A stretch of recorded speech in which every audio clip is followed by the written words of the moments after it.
Good morning. I hope everyone had a wonderful Christmas yesterday.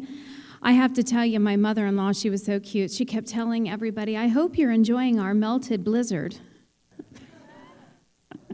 There was a lot of rain yesterday, but I tend to try to always look on the positive side of things, and I'll say if that was snow, that would have been a lot of snow. So in that case, we'll be thankful for the rain, right?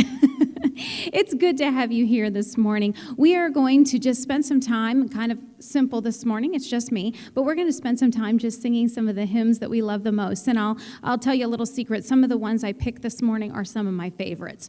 So if you would stand with me this morning as we begin to worship.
Sons and daughters. I pray this morning that you would be here in our midst in a mighty way, and that we would feel your presence, we would feel your spirit. In your holy and precious name I pray, amen. You may be seated. We are quickly heading into the new year, and I just want to give you a couple of quick announcements. One of the ones I want to stress is that in the end of January 29th, we will be having a fundraiser for the Dominican Republic trip, and it's a lasagna dinner with a chocolate fountain. They are selling tickets. They won't be in the back today, but you can see Howard or Heather if you would like to purchase tickets. They'll probably be back out there next Sunday. But they are $10 a piece for adults, and then 6 to 12 is $5, and free under 6. So it'll be dinner and a movie and a fun night. So something to keep in mind. I'd say that's a month out, but if you haven't figured out the time seems to go quickly, that'll be here before we know it. But other than that, we also have a baptism in the beginning of January. So if that's something you've thought about or you're interested in and you'd like to talk to me about it, please do so. But otherwise, it's great to be here this morning. I know Christmas was just yesterday, and maybe some of you didn't even want to get out of bed today, so I'm glad that you're here. And maybe there are many who chose to stay home and watch from home. But you know what? The reason we celebrate is Jesus, right? And so, truthfully, for me, there's no place I'd rather be than to be here this morning. As we continue singing, I don't have drums this morning, so if you feel so inclined to put your hands together, you can make the rhythm, and I'll tell Drew not to criticize if you're a little off, okay?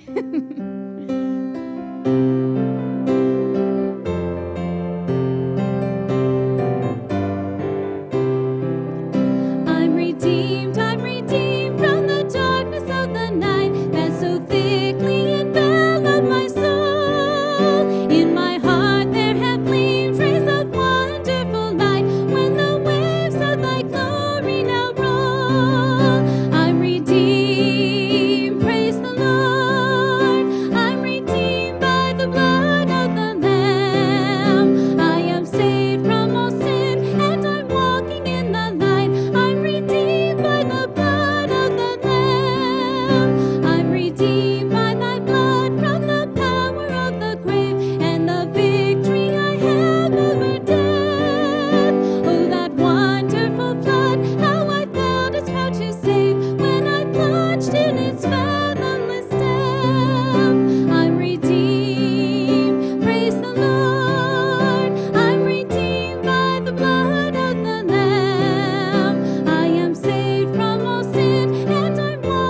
have in Jesus. It's because of the fact that we can be called a child of God. It's because of the fact that he redeemed us that leads us right to where this song says that it can truly be well with my soul. Because the things of this world are not what brings me up or what bring me down, but it's who I am in Jesus that leaves me settled and firm. Amen?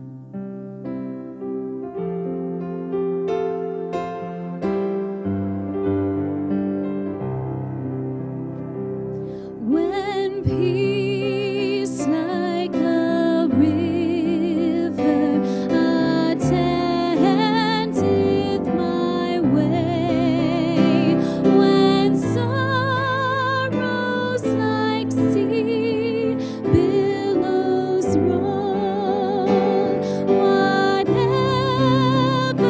my lot, thou hast taught me to say, it is well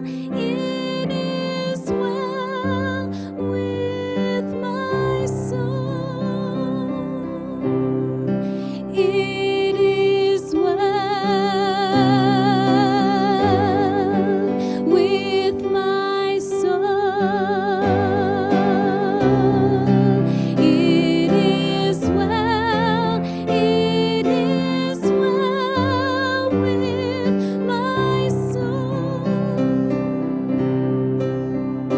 Though Satan should buffet, though trials should come, let this blessed assurance control that Christ hath regarded my helpless estate, and hath shed his own blood for my soul.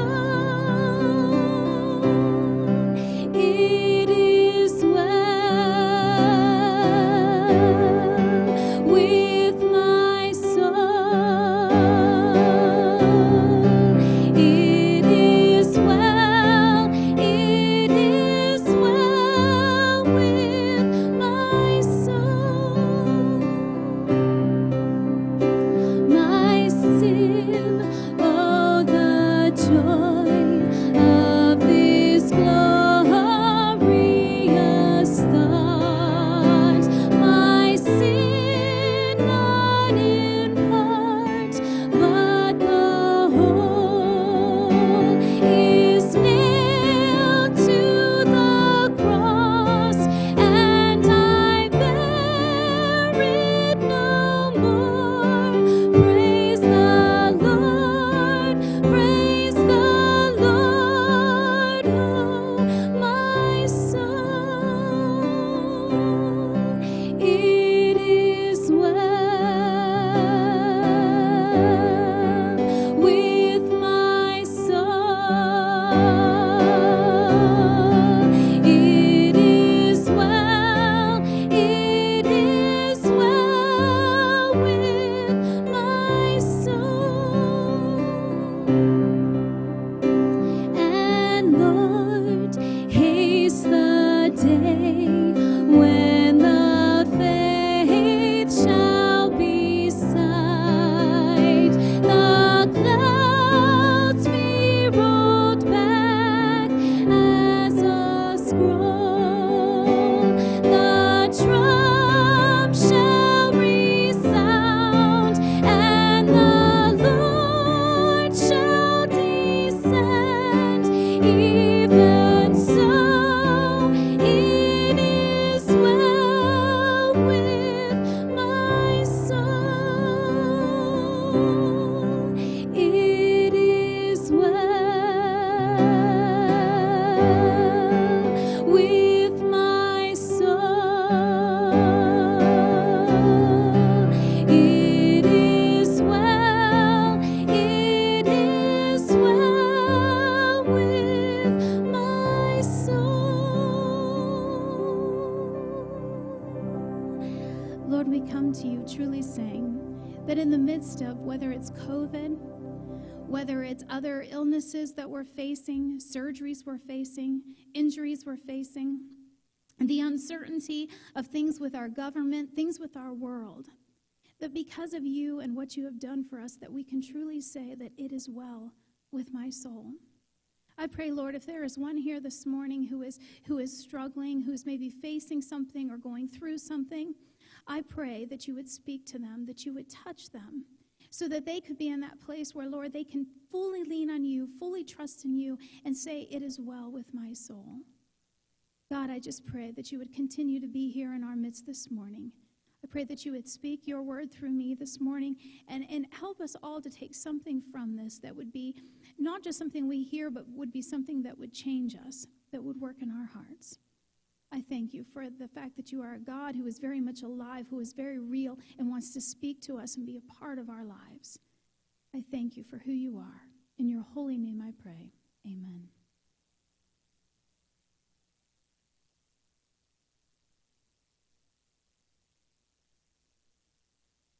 Well, I'm kind of curious. I won't ask for a raise of hands, although it could be funny. I had some come in this morning, and they went, oh, the airport's gone. And the funny thing is that they were here on Christmas Eve, and it was gone then, too. It just kind of made me laugh, because Christmas Eve, I think we were all focused on something else and other things, and that wasn't even a thought. But all of a sudden this morning, oh, it's gone. And I have to tell you, Ron told me he was going to come up and he was just going to sit there and say he's still stuck. But this morning we're obviously changing gears a little bit. And I got to tell you, the Lord laid this message on my heart clear back in October. And I kind of couldn't wait to get here. This morning I want to talk about seasons and the fact that seasons change. And we can clearly see that, especially if you live in the state of Ohio, right? 1 week, we get all 4 seasons. I mean, yesterday, it's what temperature, and then today it's what? Only in the state of Ohio can you have all 4 seasons in a couple weeks' time. But either way, I know that not all states get to enjoy the seasons quite like we do up here in the north. And so let's talk just for a moment. Let's think, this is coming. It's coming, I promise. Spring. Spring. We love spring. I have to tell you, even this picture kind of made me smile. When you come in my driveway and as it curves around, I have big cherry trees, like they're edible cherries, and they hang over my driveway. And in the spring, the white blossoms on those trees are so beautiful. Sadly, a couple years ago, we got a freeze when the blossoms were on there, and I lost one of them. So now there's kind of a hole. I used to have 3, and now I have 2. But I love those cherry trees. I love the blossoms. And then when you drive down the road and you still see snow, and then the daffodils start coming up through, don't you just love that? It's like there's hope. There's hope at the end of all of this cold, that spring is coming. And there are all kinds of new smells, and you can't wait for the leaves to start coming back on the trees. And spring has all of that. But have you ever noticed how muddy it is in the spring? Then you've got the mud to deal with, and I have dogs, and oh, the mud. It's just like you can't seem to avoid that. You want to just kind of look out at it from your window, but to get out there, oh, the yard's a muddy mess. So spring has its beauties, and it also has its yuck too, doesn't it? But then spring, as we kind of come out of that, then we head into summer. Now summer, that's when the sun gets hot. I'm somebody who, if I ride my motorcycle, I ride in full gear. And when it gets in the heat of summer, I don't want to ride my motorcycle because that's way too much gear, and you're sitting at a stoplight, and it's hot. Because the summer sun is beating. But I can't tell you that I dislike summer because I personally like the heat. Where a lot of people run in and they're hiding in the air conditioning, I enjoy the heat. I enjoy the sun. I enjoy the different flowers that come out in summer. I'm not a swimmer. I don't like the pool, but I like watching the kids in the pool. And summer has all of its fun as well. And yet I do know that for some, the heat's just miserable. And they can't wait for that. So again, summer has its pros and its cons, doesn't it? I mean, we can't sit and say that everything about summer is wonderful, because what happens when suddenly we have a month of no rain? And then everybody's suddenly afraid of drought. That word comes up real fast, doesn't it? And then suddenly everybody's grass is dying, and it's horrible. And none of us want to think about that right now because it's cold, right? We'd rather have summer. But then suddenly when it's summer, we find something to complain about when it's summer too, don't we? But I love summer. I love the sun. I love the heat. And a lot of times I'll sit out in the sun and I'll study. I'll study my sermons, and my husband's like, "You're starting to sweat." I'm like, "Who cares? Is somebody coming over?" I like the sun. But then for many, it's when it starts to get a little bit cooler, and now fall is moving in. Have you ever noticed how the air just smells different in the fall? I mean, there is a different smell to the air in the fall. Now, I got to tell you, I love when the trees change. I do. I love when the leaves start turning colors. The only sad part is they're going to start falling off. And my house is surrounded by quite a few trees, so the leaves really pile up. As a matter of fact, if any of you like dogs, my son has an adorable video of my puppy in the leaves. Actually, it was just this week, when we had one of those nice days because Ohio doesn't know it's winter. And the boys were outside playing, and there's a German Shepherd. He's completely covered in leaves, and then his little head will pop up out of the leaves. And then he disappears again, and he pops up. The boys were having fun. But fall brings all kinds of things. Campfires. How many of you love to sit around a campfire? And there's nothing better than that than in the fall. And the smell of the smoke, and then it's in your hair, and you're trying to sleep at night. But fall brings with it all kinds of fun things, and pumpkins, and, all the fun stuff for fall. Then winter. Now, I can't say that I know a lot of people who love it when the cold starts coming. But winter also brings the holidays too, right? Because at least when it's getting cold, we have Thanksgiving and Christmas to look forward to. But then there's January and February, right? It's like Christmas is over. Winter can just go away. Until you start to see winter through the eyes of a child. I have to tell you, I'll wake up and my deck's covered in snow and everything's covered in snow, and I'm going, ugh, snow. Then my son gets out of bed and he goes, oh, snow! And suddenly, through the eyes of a child, this snow is the greatest thing they've ever seen. They can have that much snow, and they're trying to figure out how to sled down a hill because they have snow. And winter's fun. But for some of us, winter's just cold. Tell you, I've had frostbite. I don't like it. I'm not a fan of the cold. I've tried for years to get my husband to move somewhere warmer. But warmer brings its problems, too. But I am going to do something I don't normally do here. And for those online, you can raise your hand too. If spring is your favorite time of year, this is going to help me get to know you better. Spring is your favorite time of year, raise your hand. Oh, we've only got a couple spring. Not a lot. Okay, summer. Summer's your favorite time. Okay, I got more summers. Fall. There it is. I kind of guessed that fall might be that top one. Okay, if you are someone who loves winter, I see a few. Y'all know you live in Ohio, right? You're going to get winter.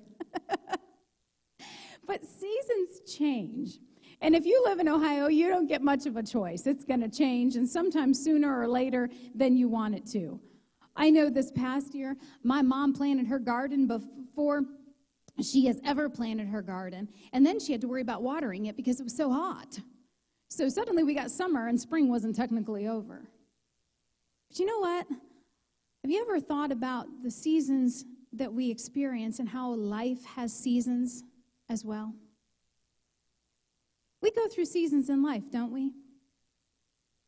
We have babies, and then those babies become toddlers, and then those babies become small children, and then they become smart alecky teenagers who have all their own ideas and all their own opinions.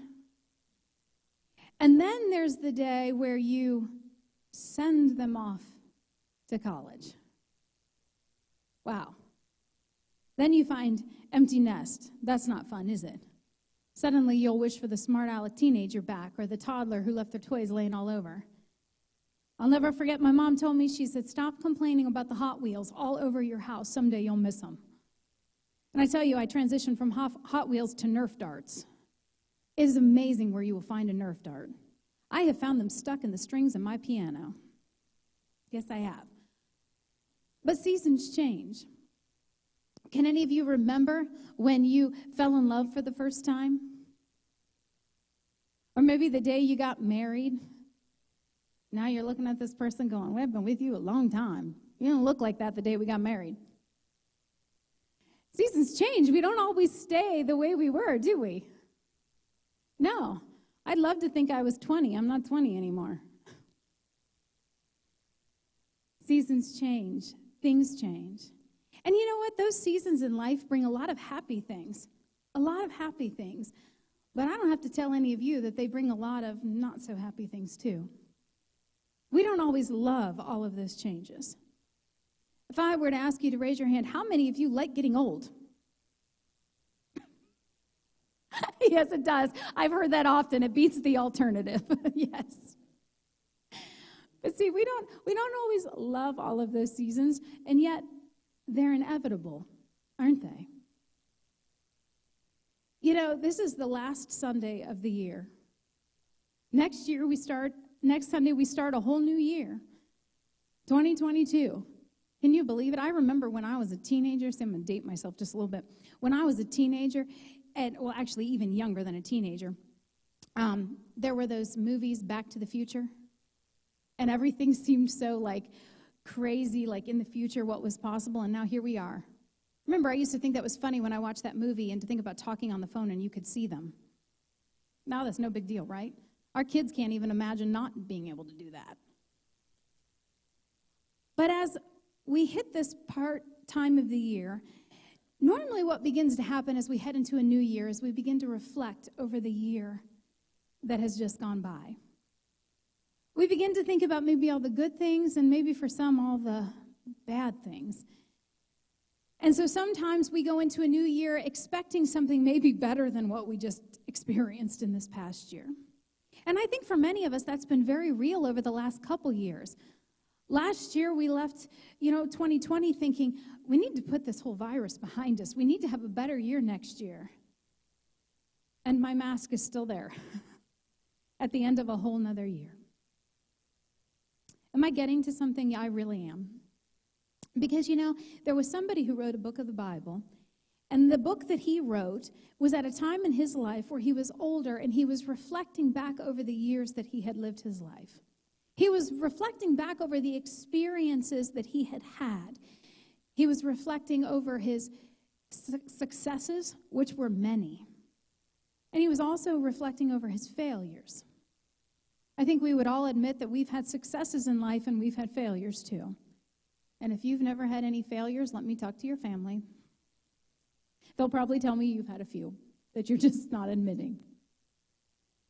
But this book was written by Solomon. And just to give you a little background of Solomon, he was king. He was the king who followed his father David.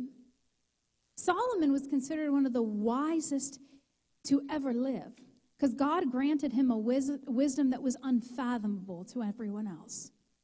Solomon was successful. Solomon was wealthy. Solomon was someone who absolutely positively had it all, or so it would seem.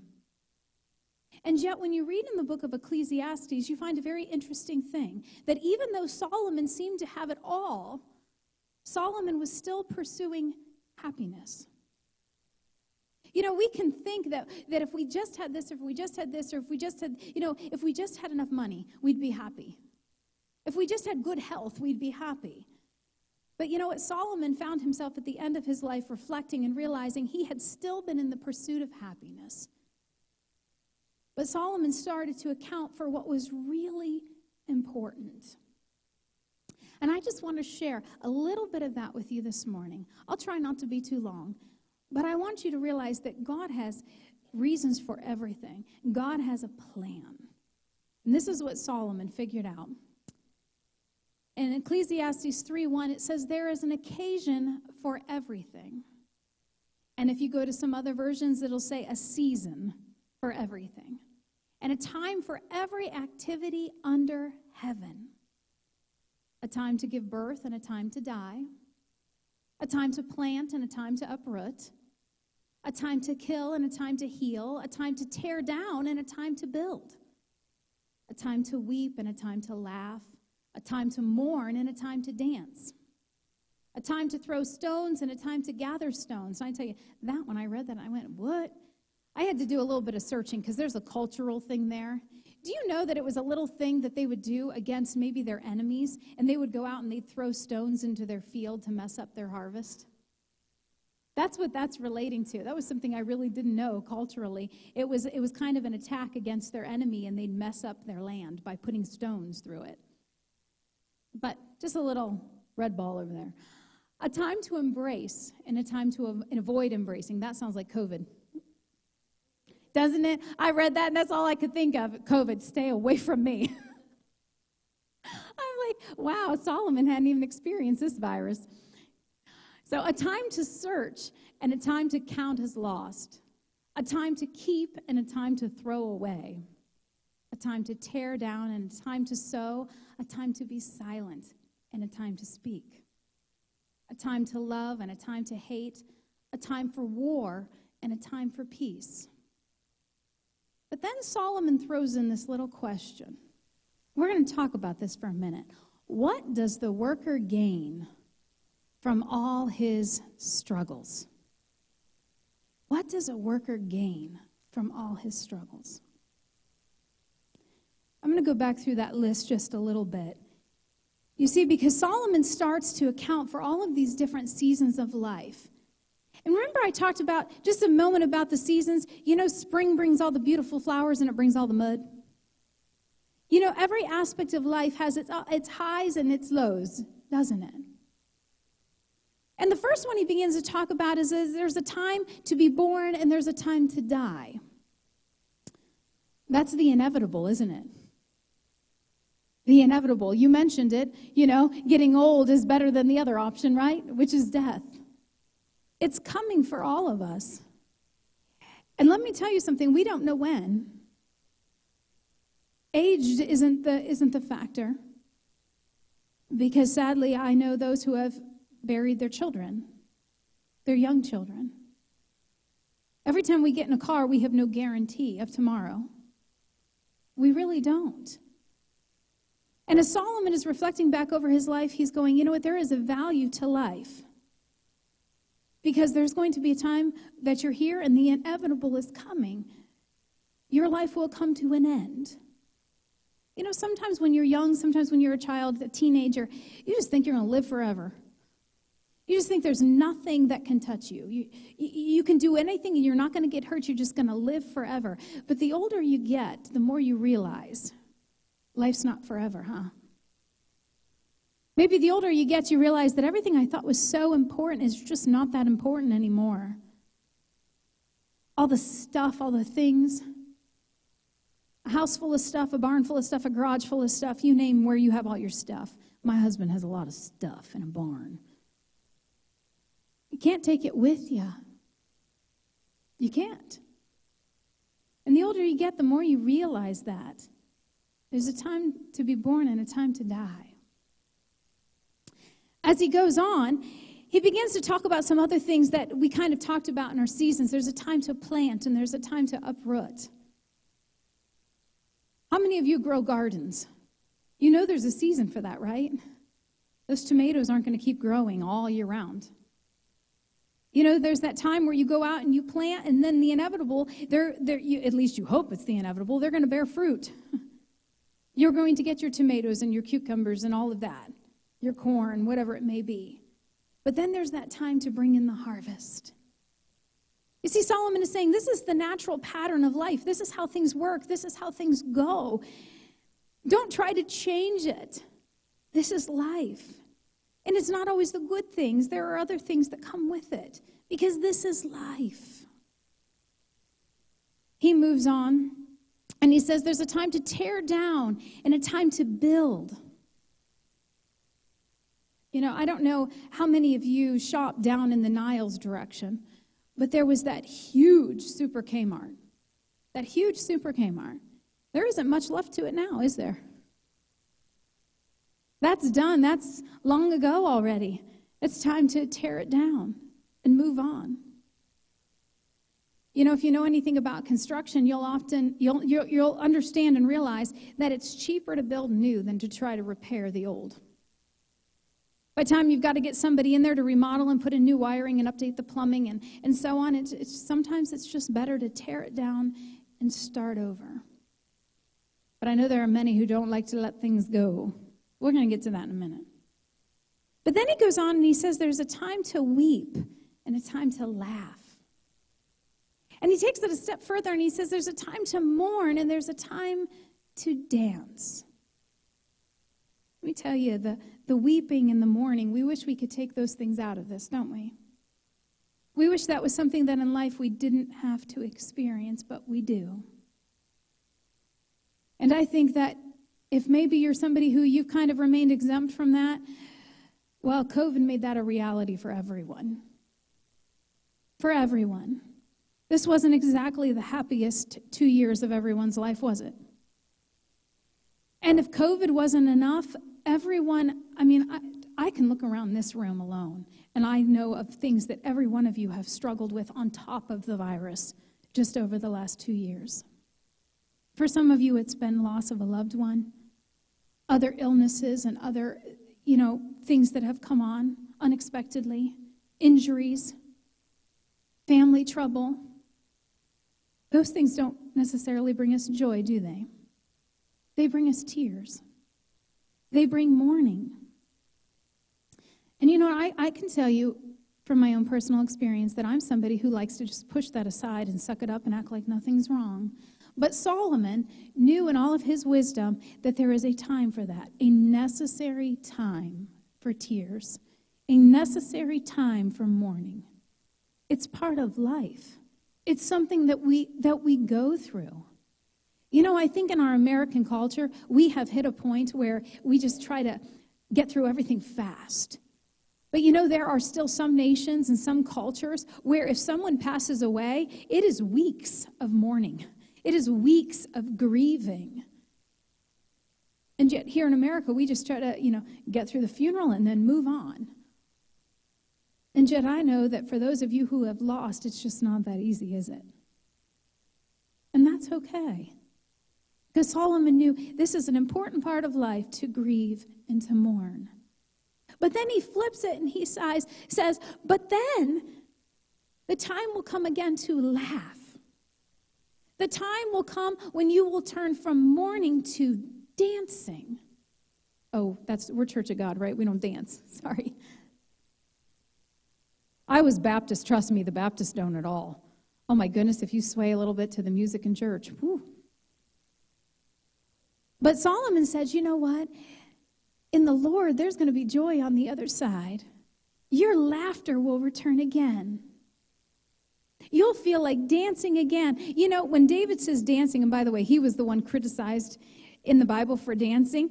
David was. And now here's his son Solomon talking about dancing. These men knew what it was to just rejoice in the things that the Lord has done and to find joy in that.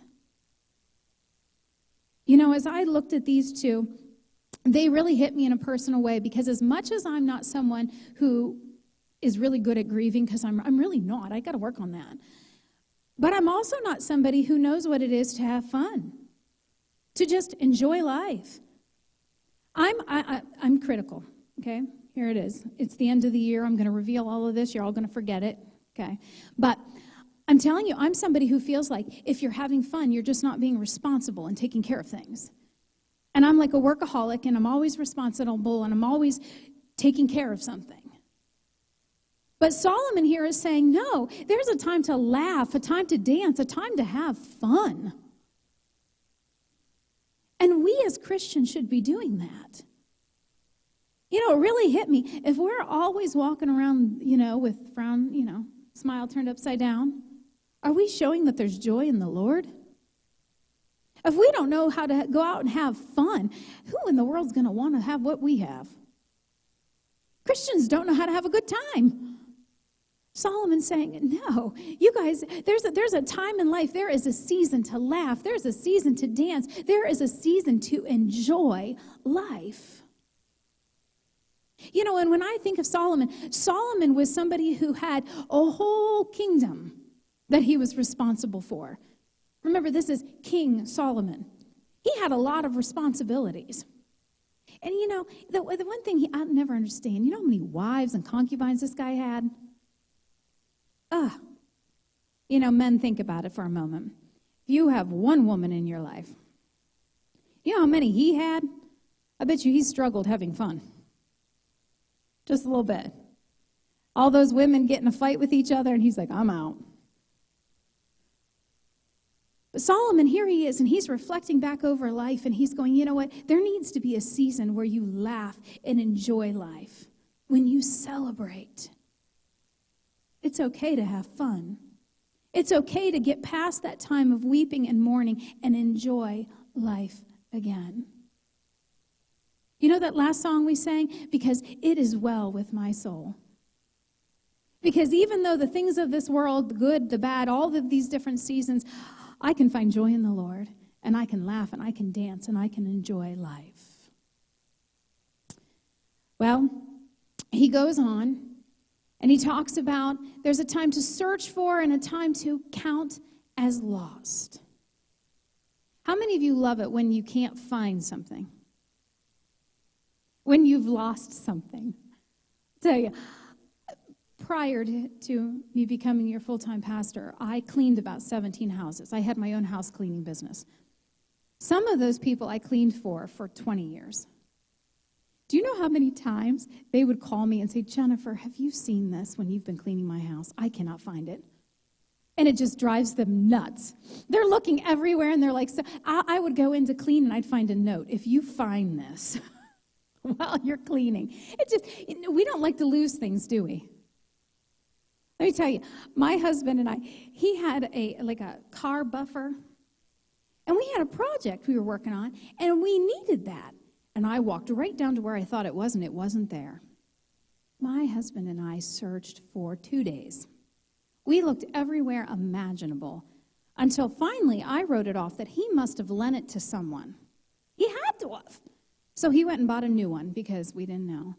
Do you know he just found that thing, and it was in his garage? Somebody needs to clean up. But we looked for 2 days. 2 days for that silly thing. Drove us crazy. And then he found it. Solomon said, there's a time to search, and there's a time to just count it as lost and move on. Let it go. Don't let it absorb all your time. Just let it go. He then goes on. Now here's a whole nother level. He says there's a time to keep and a time to throw away. How many of you are hoarders? You will throw nothing away. You will not let it go. Like somehow there's value in this, somehow this is precious. I cannot let this go, and you will keep everything. Solomon said there's a time to keep and there's a time to throw away. As I looked at both of these things, what Solomon is saying is that there's a time to tear down and there's a time to rebuild. There's a time to search and there's a time to count it as lost. There's a time to keep and there's a time to throw away. All of those fall into one category: change. We don't like change, do we? We like things to be the way we like them and the way we know them and the way they've always been. We don't like change. This church has experienced a little bit of change over the past couple of years, hasn't it? Because this church experienced COVID and we shut down.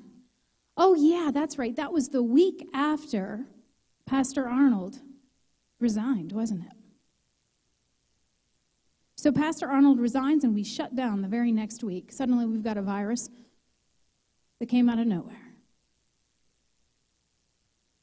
And then he was gone and we still hadn't come back. So then y'all got me on your TVs. That was change, wasn't it? I know. And I represented maybe some things you don't like. I'm just going to say it. We don't all like change, do we? And suddenly, she was the girl who brought in different music and different this and different that. And then it's a little scary. Suddenly she's in charge, and now what's she going to do? And I get it. I totally get it. We don't like change. And why do I get it? Because I don't like change either. Ask my husband and my son. I don't like things to change. It's just, I like things to be steady in the way they are. And so if you think I'm not sensitive to the fact that for many of you, you're going, ooh, we've got this young girl. What is she going to do? She's going to change everything the way it's always been. But as Solomon's saying, change is a necessary part of life. How many of you, some of you are older, let's just be real. How many of you have the same TV in your living room that you had in 1975? I wasn't even born in 1975. How many of you have that same television? I don't see any hands. Not a one. I mean, do you ever get a new cell phone, ever? You still using that one on the wall that you remember that? That you dial. It's amazing how in life there are some things that we're willing to let change. By the way, thank you all for changing your style. If you were still wearing something from 1970, we might talk. Although, let me tell you, some of the styles that are out right now are so the 70s. They really are. I look at some of the stuff in the store and I go, I remember my mother wearing that when I was a little girl. Things change. And yet we have certain areas in life where we don't want them to change. We really don't. Somehow we're okay adapting this over here because, we don't really want that old TV with the bunny ears. We won't even pick up these channels these days. We want change there. And yet I know for some of you, when you walk through the doors of here, you want it to be exactly what it was when Sister Lily was here. You do. And you know what? I get it. Those were precious memories and precious times, and I am glad you have those memories. I can tell you, my mentor pastor adored Sister Lily, absolutely adored her, and honestly used her as an encouragement for me to move on in ministry. Had no idea I was going to end up in her church at the time. And there's not one thing I'm doing to somehow ruin what she did. But I've even spoken to her son, and he shared with me, he said, if my mom were still here, she'd be moving forward because she'd know that's what needs to happen to continue to reach people, to continue to be relevant today. We have to be willing to change. And that's uncomfortable, isn't it? Especially for those of us who like to keep everything in our house and never let anything go. We are not the kind who will ever throw anything away. And those will be the people that when that inevitable thing that we talked about at the beginning, the time to be born and a time to die, nobody's going to want to clean your house. You didn't get rid of anything. But we don't like change. We don't like to let things go. But Solomon, in all of his wisdom, knew that was inevitable. He goes on and he says there's a time to be silent and a time to speak. For some of us, we need to learn when to be silent.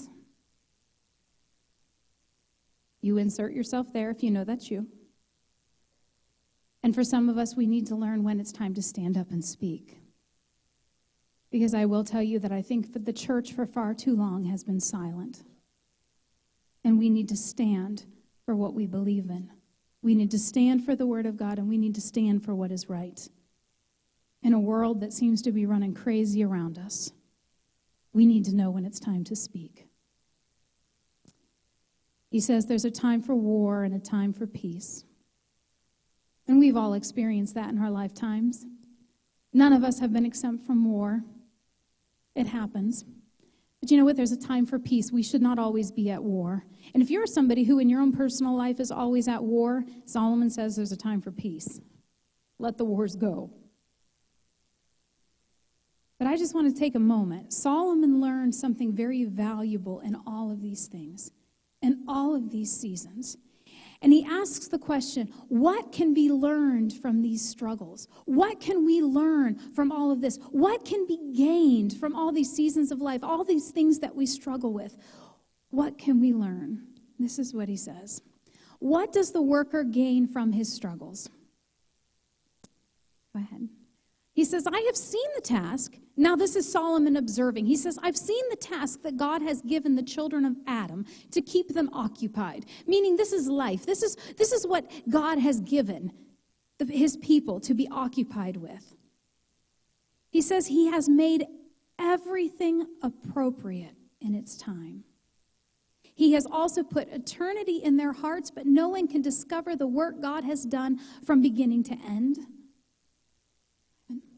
I know that there is nothing better for them than to rejoice and enjoy the good life. Just a moment, I want to tell you the three things that Solomon had learned, that Solomon had put together from all of this. Do you have that slide? Maybe. Number one, God has made everything appropriate, and some versions use the term beautiful. God has made everything appropriate. God has made everything beautiful in its time. There is a reason, there is a purpose for every season of life. No, we don't like all of them. We don't like the times of mourning. We don't like the times of tears. We don't always like change. But there's a reason for all of it. There's a reason for the good ones, and there's a reason for the bad ones. And God is working his plan and his purpose in all of it. And Solomon knew what it was to just trust God, to lean on God, and to realize that even in the good and the bad, God was doing everything in its appropriate time, and that it was beautiful. It was always in his control. The next one. He learned that he has put eternity in the hearts of man. Let me explain that one a minute, because here's where I honestly spent the most of my time. What did Solomon mean by he learned that God had put eternity in the hearts of man? How many of you, the older you get, when you realize that this life is not going to be forever, you start to think about eternity? You see, as a child, you don't always think about that. But the older you get, the more you realize that you come to that knowledge of what is life after this life. What really matters? And what I have tried to express, even in the time I've been here, is that we are not citizens of earth, we are citizens of heaven. And so are we living for eternity, or are we living for here and for now? And Solomon says he has put eternity, that knowledge of eternity, that knowledge of life after death, in the hearts of every man. So what are you living for? Are these seasons of life, these ups and downs, it? Or are you living your life for eternity? For the after this. For when this all comes to an end. Solomon says, listen, God has a purpose for every season, for every time. He's put it in its appropriate place. But he says, I know that it's beyond this life, that he has put eternity in the hearts of man. That everyone comes to that point where they realize that there's something beyond here. And what are we living for? Are we living for the here and now or for eternity? But I don't want you to miss this last one that he figured out. Solomon realized that, listen, the seasons are going to happen. Life is going to change no matter what we do. It's the inevitable. Just as inevitable as spring is going to become summer, is going to become fall, our lives are going to change. Our seasons are going to change. We're going to experience different things. We can't change that. And he says he's put eternity in our hearts. And there's nothing we can do to understand from beginning to end like God does. So then what's left for us than to just rejoice and enjoy the life he's given us? You see, the problem is that often we don't just enjoy the life that God has given us because we're so busy trying to control it ourselves. We're so busy trying to do everything ourselves and figure it all out on our own. And Solomon goes, you know what? I've spent my whole life trying to figure all this out, and I can't. I can't change a thing. I can't make anything different. Life is going to happen as it happens. I may as well just enjoy it and rejoice in the good life God's given me. You know, I'm thankful Solomon shared this little lesson because I think sometimes we're in that place where we're just trying to figure it all out. And here's Solomon at the end of his life going, don't. You can't possibly know what God knows. God has everything from the very beginning all the way to the end. He has it all in his hands. Don't worry about it. Just enjoy the good life he's given you.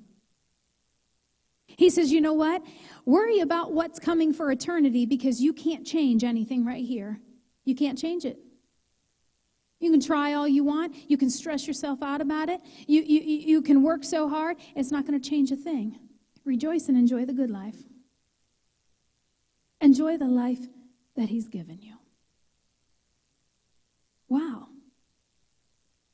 Do you remember that God told Solomon that he'd give Solomon anything he wanted, and Solomon asked for wisdom? Wisdom. And God granted him wisdom beyond any other man alive. Now, this is the wisest man alive, and he's saying, you know what? Rejoice and enjoy the good life. Stop worrying about things. Stop fretting over things. Enjoy the life God's given you. How many of you over 2020 and 2021 have enjoyed the good life? You see, the problem is that we let the things of this world distract us from all the good God has given us. We do. You know, my question this morning is as we look back over this last year, and as we think about another year coming our way, with what attitude are we going to do that with? How are you going to view the different seasons maybe you've been through just this past year? Are you going to choose to look at those seasons and say, what has God done for me?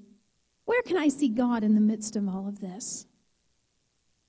Or are you just going to look on the negative and figure out how you can do better next year? Because even in the midst of the negative, I'll bet you if you look, you can see God through it all. Are you going to go on living for the here and the now, trying to control everything, trying to take care of everything? Or are you going to live for eternity? Are you going to realize that the things here don't matter? It's what comes at the end. And I'm going to live my life with purpose because someday I'm going to be in the presence of Jesus. And nothing here is going to matter anymore. It might change the way we decide how to live our lives if we were living for eternity instead of for now. And you know what? If we were truly living for eternity, we could, like Solomon said, just rejoice and enjoy the good life. As we close this morning, I want to leave you with this thought. This was Solomon in the Old Testament. This was Solomon in Ecclesiastes. This is what Paul says to the church in Ephesus, to the Ephesians. He warns them. He says, pay careful attention then to how you live. He's saying, pay careful attention to how you live. Not as unwise people, but as wise. Making the most of the time because the days are evil. You know, some versions use the term redeeming the time. How are we making the most of the time that God has given us here? Are we making an impact on our community? Are we making an impact on our friends and on our family because we're living for eternity? Are they seeing that we are just enjoying the good life because the things of this world are just not affecting us because we're a child of God? Because this is not it.